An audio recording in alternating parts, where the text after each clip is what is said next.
بسم الله الرحمن الرحيم. السلام عليكم ورحمة الله وبركاته. متابعيني الأعزاء، أسعد الله أوقاتكم بكل خير.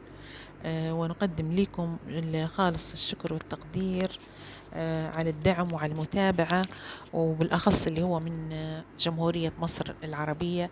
أكثر متابعين لنا من أهلنا في مصر أم الدنيا. لكم التحية وشكرا شكرا على دعمكم لي.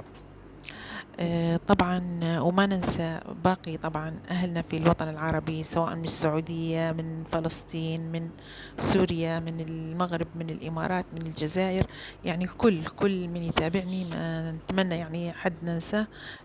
ونقدم له اللي هو الشكر والتحية هذا الصباح. طبعا اليوم وصفتنا القريوش من الجزائر الشقيقة، ونتمنى أنها تنال إعجابكم وتجربوها، وما تنسونا من اللايك والشير.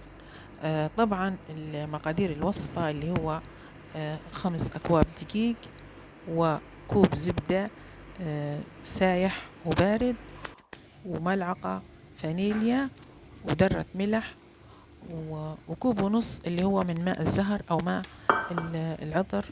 وطبعا أو العمل اللي هو أنك تدخلي الزبدة في الدقيق وتعجنيها بماء الزهر أو ماء العطر، وتكويها وتحطيها اللي هو في الثلاجة لمدة 3 ساعات أو ليلة كاملة.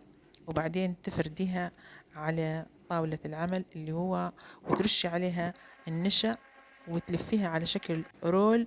ونهاية الرول اللي هو تلصقيه شوي دقيق ومية، وبعدين تقطعي الرول كيف ما تشوفي بالصورة مقطعة، وبعدين نقليه في الزيت، وبعدين سكريه بالزيت كويس، وبعدين حطيه، بعدين نحط عليه نرش عليه السمسم أو اللي هو أي نوع من المكسرات تكون مطحونة، يعطي نكهة حلوة. وهو طبعا يشبه إلى حد ما الدبلة الليبية. ونحب نشكر اللي هو أختنا ميسون الجزائرية، خدتها من موقعها اللي هو من وصفات ميسون.